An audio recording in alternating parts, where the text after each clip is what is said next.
Thinking Aloud. Conversations on the leading edge of knowledge and discovery with psychologist Jeffrey Mishlove.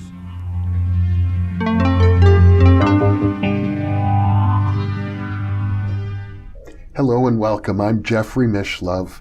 Today we're going to look at how precognition works. With me is Dr. Ed May, who is the former director of the military intelligence psychic spying program known as Project Stargate. In addition, he is the author or co-author of ESP Wars, East and West, and co-author of Anomalous Cognition, Remote Viewing Research and Theory. He is also co-editor of a 2-volume set of academic papers called Extrasensory Perception, Support, Skepticism, and Science. Ed is an experimental physicist. Welcome, Ed. Thank you, Jeffrey. It's a pleasure to be here. It's a pleasure to be with you, too. Precognition is a subject that causes people to get headaches. Yes. Sometimes it seems to be full of paradoxes, and yet, as we have talked about on this program before, there's a wealth of empirical evidence supporting the reality of precognition. Yes. And what we're going to look at now is how can we begin to model it? Or, better question, how does precognition actually work? Yeah. That's a real tough question. And I don't mean this in a flippant answer, but the 3 most important words in science are, I don't know. Given I've said that, we have some ideas about how to move forward with it. The best way to think about it, how can you see the sunset while you're sitting on the beach in Hawaii? How does that work? You know, I'm pretty lazy as a physicist. What we'd like to do is to see by analogy what can we use for things that we think we understand and import it into a new model. Well, we do know a lot about conventional sensory mechanisms. Exactly. So you're sitting on the beach, what happens? The sun is going into the Pacific, it's really beautiful.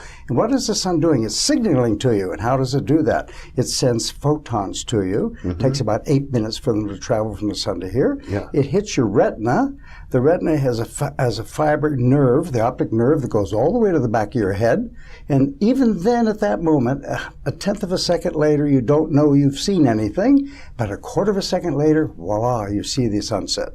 How that actually happens in the head, there's a technical name called visual binding. But don't worry, it's a very tough problem. Yeah. Okay, so how would ESP work or precognition work? By analogy. Well, there's something that's signaling from the future. How that happens is a real tough problem. We'll get to it in a minute. Let's just assume that you have in your head, for lack of a better term, a psychic retina. And so that psychic photon, if you will, hits your psychic retina, and it gets absorbed in the brain like a real photon does, and voila, you have an experience which we call precognition. Well, that's a rough analogy. Let's look more details. Okay. We have no idea what would constitute a psychic retina. It's important to get that out. Yeah, that's a big one. That's a real tough one. There may not be. People have attempted to find organs of psychic perception. They have indeed, and guess what? They haven't worked yet. No. So it might be the whole nervous system. It might be. Even there were some ideas in Russia from the 67 that the whole body is a psychic retina, if you will. I'm inclined to think that the body as a whole functions as a psychic antenna. Well, that would be nice if it did. So I'm going to start at the one end of the antenna, if you will, look in the brain. Yeah. All right, so when you're trying to figure out how precognition might work, the first thing one has to do when you're a theorist is to say, what do the data tell us what's going on? Okay, here are a bunch of things that the data tell us. Number one is not everybody is a Joe McMoneagle super psychic. On the other hand, everybody has some psychic ability, so the model has to be able to screen out most people and look for the good guys. That's one. The second thing is what things that are known about neuroscience that could accomplish that screening for us. Okay. So the first one we are guessing at is a hypothesis that the normal visual systems, like let's say your eyes, some people can see far, some into the infrared and some into the ultraviolet, others cannot. We are positing as a hypothesis that the people who are in the tails of that distribution, who can see a little bit more in the ultraviolet, are going to be better at this. But how do we connect that sensory system into our putative transducer or psychic retina? Well, before we get there, let me ask you, why would you make that hypothesis? It's part of winnowing down or slimming down the population, because everybody fits in this kind of bell-shaped curve. We're going to look at the guys at the ends. But there are a lot of things you could look at. Absolutely. For example, I have all my life had what I call telescopic vision. Okay. I can see things at a great distance and see them quite clearly and distinctly. Read license plate numbers from maybe a block away. Remind me not to rob a bank in front of you, okay? Well, why wouldn't you look for that instead of the ultraviolet and infrared ranges? Because those kinds of things that you just described, but there are many others you could have described. The one you did is more in the optic system in your eyeball, how your lenses work, rather than what the neurosciences are. Okay. It's how the data gets into your head. Yeah. Okay, so all right, let's assume that we have some knowledge, which we don't, about the psychic retina. We have to connect whatever that psychic retina is to the rest of the brain. Yeah. And so we need some sort of hyperconnectivity to connect that to the rest of the brain. Some connections between whatever those neurons, whatever they turn out to be, can be connected to the rest of the brain. Well, when you say the rest of the brain, that implies that the psychic retina, as you call it, is distinct from the brain itself. Well, that is an empirical question. We're assuming that it is. Okay. And that kind of connection is similar to, by analogy, synesthesia. For example, your visual system gets intertwined with your audio system. You can hear sound, hear letters. You can see letters in color, and so on. Okay. Well, let's not go over that so quickly, because synesthesia is very important here. You are hypothesizing, as I understand it, that people who are good at synesthesia are probably good at other kinds of parapsychological functioning. That is a hypothesis, because we need to have some way in the brain to connect this transducer, if it is like a small thing, to the rest of the brain, and that's a form of sensory input, like the vision system, and it has to connect to the rest of the brain. And so what you're saying, if I understand you correctly, is let's define it once again so that people get that clearly. People who have synesthesia typically are people who may hear colors or they may see sounds. Right. For example, they take the input from one sensory modality and it gets displayed in what we call their sensorium is in a different modality. Exactly. And the brain is interconnected in very strange ways to allow that to happen. That's what we call hyperconnectivity, and that's what you're looking for. Exactly. Okay. Now, one other nice feature of guessing that, or performing a hypothesis that people that have synesthesia, they're called synesthets, only about 4% of the population have that experience. So that's another way of screening out the general population, looking for the Joe McMonagals among us. Well, let's take Joe McMonagle as an example. He was interviewed right in that chair a week ago. Still warm, actually. And I know he's your good friend. You've worked with him for decades. Yes. And he's an astounding remote viewer, one of several. Yes. In your experience, I presume he does show synesthesia ability. More than an experience, we've done casual testing online by the people who post online how to test for synesthesia. Yes, he's one. And so your hypothesis here is based on at least a fair amount of preliminary evidence. Well, him and the other two super psychic stars that I worked with for 30 years, each of them pass high levels of synesthesia by online testing. Now, that's not a formal test. If this works, we will bring them into the laboratory and test them more objectively. But 3 people who are synesthets, in fact, you cannot figure out how the world works with only 3 people. Now, I know that psychophysicists and psychologists have been studying synesthesia for a long time. Absolutely. Is there other data that suggests that this is conducive to precognition? None. Okay. Only that our three superstars seem to have it. So that's one aspect. Another one is it screens out 96% of the population at large. Yeah, which you want to do. Which we want to do. Okay, so once that connection has been made into the normal brain system somehow by a synesthetic connection to the other tissue, Yes. we are guessing or hypothesizing that that data is handled exactly the way other forms of input are handled. And why did we think that?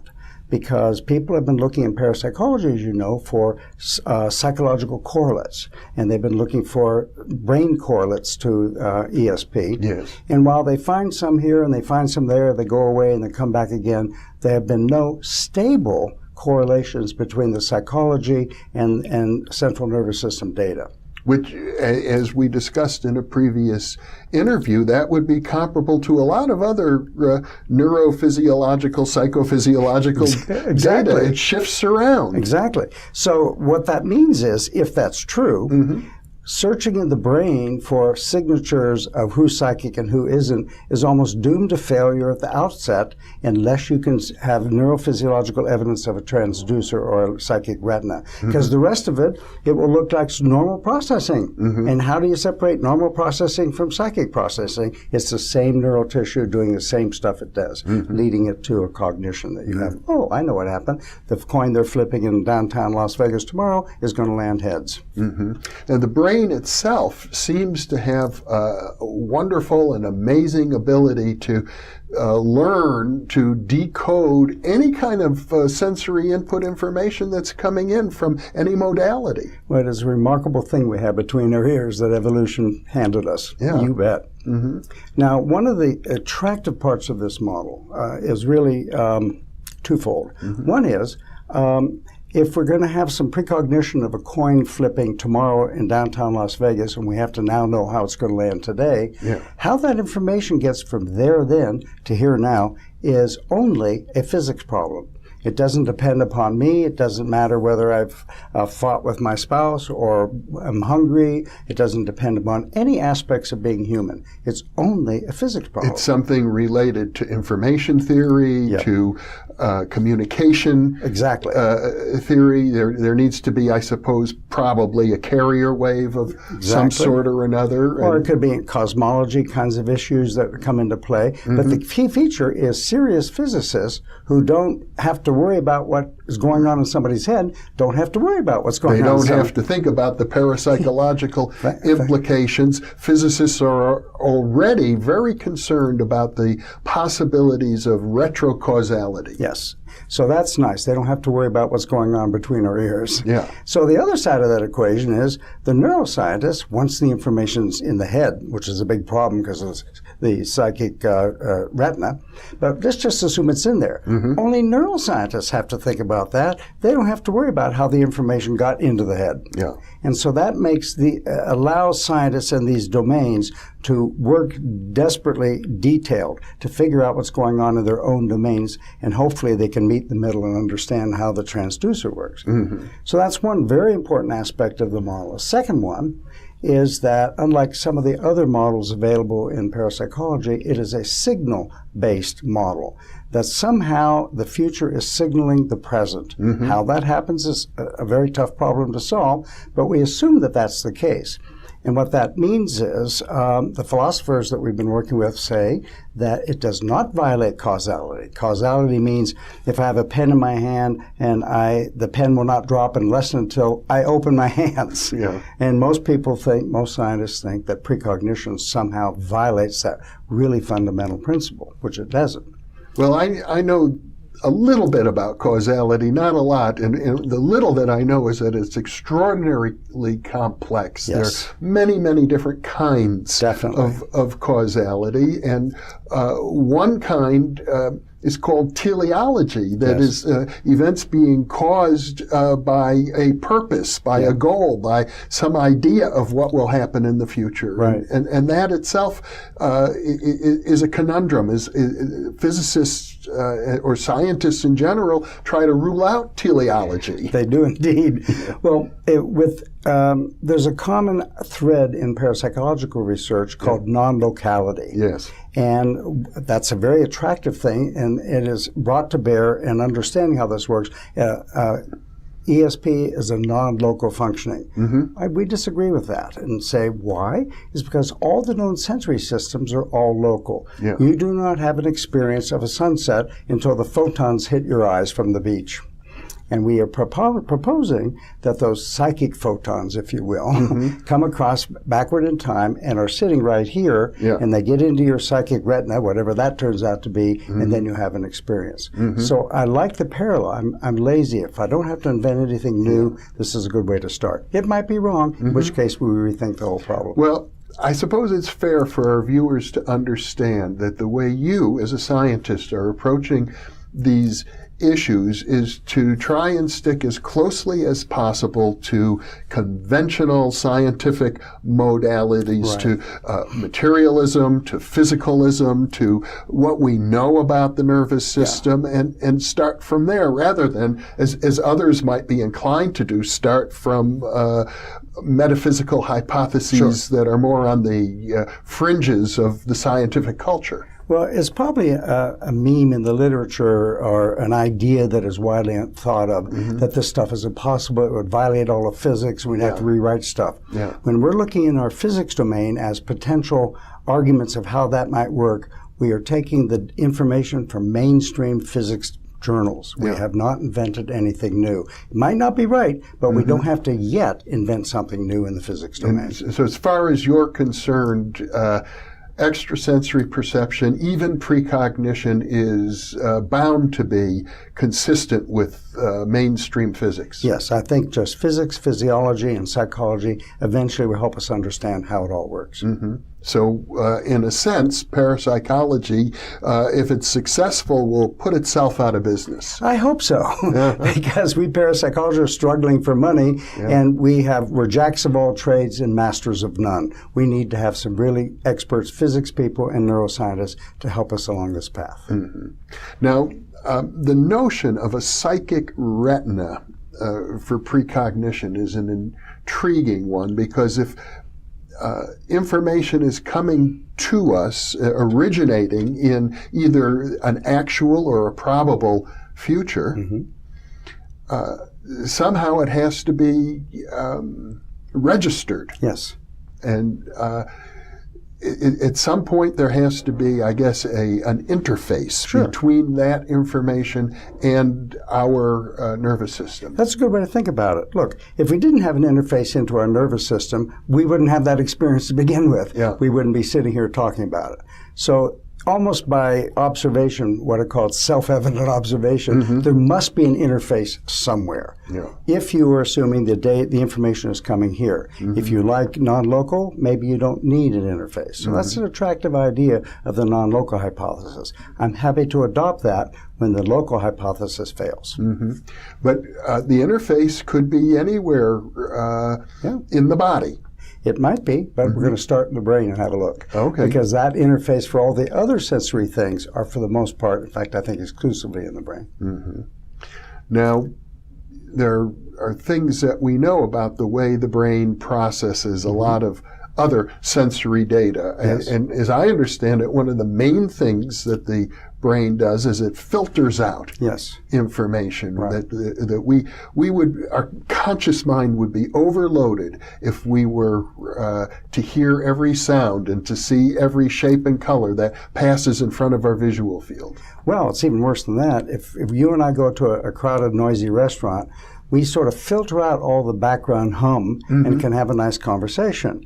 So if we as human beings have access to every piece of information in the future forever across all space and time, and we were aware of that all the time, we would go crazy, I think. So there's something that is limiting what it is we experience. There's a good guess about it, and that is, when we do an experiment, I say, Jeffrey, what we'd like you to do is this, and that's called a task. I give you a task, and that sort of opens that door a little bit, and then when the whole experiment's finished, it sort of closes the door, and you give the information in that kind of metaphorical door. When I received the task from you, if I were a remote viewer or a recipient, I set my mental intention and opens the door on that task. And somehow mental intention in and of itself enables me in a successful remote viewing to narrow down all the possible targets that might be available to me to the particular one that is related to the task. We think so. Yeah.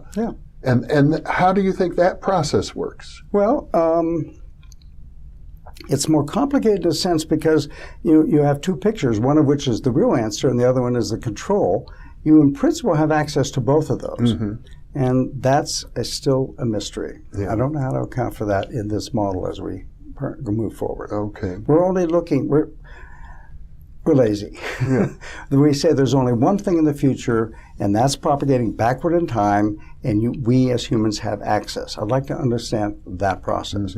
We're not going to solve all the mysteries of parapsychology in one model. Okay, but it's fair to say then that if there is a interface between our nervous system and psi-mediated information, that interface may be receiving information from everywhere in time and space simultaneously, and the act of setting an intention reduces what the mind-brain processor is willing to accept. I think you need to write the introduction to our model for us. That's really a beautiful description of what we believe is going on. Yeah.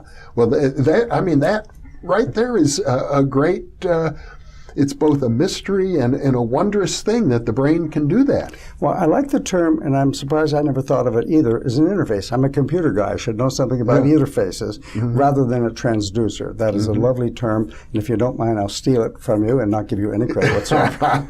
Of course, I'll give you credit. You're welcome to. Thank you. I'm happy to play a tiny little role in your work because I think your work is very important. Thank you. You've done more than almost anybody I know in the field of parapsychology to bring it into the mainstream. Well, what we try to do is listen to as many people as we can, and we get information. And I was joking about not giving you credit for it. You'll get it. It'll be your fault. A footnote. A footnote. That's good because that's fantastic. So let's go back for a moment to the other part of the model, the physics domain portion of it. That somehow there is an information channel coming from actual or probable future events. That's what we think, yes. Now, how does that work, you're asking me? Well, physicists I know are speculating about it. Absolutely. At this point, and the way I understand it is that at the quantum domain, the idea that events can reverse backwards and forwards in time is well accepted. Well, that leads us to an idea called entropy, which will be another lengthy talk we'll have at one of the future times. We will explore that in more depth, but let's cover it briefly if we can. Okay. In physics today, oddly enough, not in parapsychology, but in physics, people are worrying about cosmology and information transfer. And right now, it looks like in the physics literature, entropy, which is a measure of chaos. You take an ice cube, all the little atoms in there all lined up in a beautiful crystal, and you put it out in the sun, it melts. What happens is the atoms get more chaotic, so that's an increase of chaos, or entropy it's called. That's been around for 100 years, that idea. And now the cosmologists are saying, that might even be more important than gravity. They talk about an entropic force rather than gravity force. And that's instrumental in what we think, how this stuff works. Because if you have a force, you then have an energy carrier, and we need some way of getting the information from the future on energy. Why? There's no known examples in all of physics yet where you can get information, whether you hear it or smell it or what have you, where there is not at least some way of carrying that information, assuming that you can actually use the information. Right. Yeah. So the idea is that the arrow of time is related to the fact that entropy increases over time. Yes, exactly right. Thank you. Because it then tells you, well, I'm getting a little ahead of the game here. Yeah. That's a teaser for the next lecture. Yeah. Yeah, well, we will explore the nature of entropy in another conversation, but it's important at least to establish right now that a model of precognition is going to need to address that. Absolutely, and frankly, that's the more difficult one compared to the neuroscience one. And hopefully some smart physics theorists will join us in that adventure, and it's an amazing adventure. But let me ask you this question. The very idea of retrocausation, Yes. a causal chain of connection coming from the future into the present. Number one, many physicists are looking at it. There have been conferences of physicists just on that subject. Just last week, the American Association for the Advancement of Science hosted a series of symposia in San Diego, the University of San Diego, and one of those symposium was quantum retrocausation, mainstream physics people talking about this very problem. But at the same time, I should think there are some physicists who think that's going too far, that they're not ready to accept that. Well, they don't. With the main part of retrocausation has nothing to do with parapsychology. Yeah. They're just saying, is it possible some future event can influence the present? That's the theoretical physics argument. They all agree they have no data, and we go, oh, we've got some data. It's called precognition, and their heads explode. I see. I see. So physicists are looking at it simply in terms of the theoretical possibilities. Exactly. Oh, okay. Well, Ed May, obviously we're touching a very deep subject, and we're just scratching the surface right now, but it's wonderful to scratch. Indeed. So we hope we solve that itch one of these days. Yeah, thank you so much for helping me to scratch that itch. Thank you, Jeffrey. It's always my pleasure. And thank you for being with us. Thank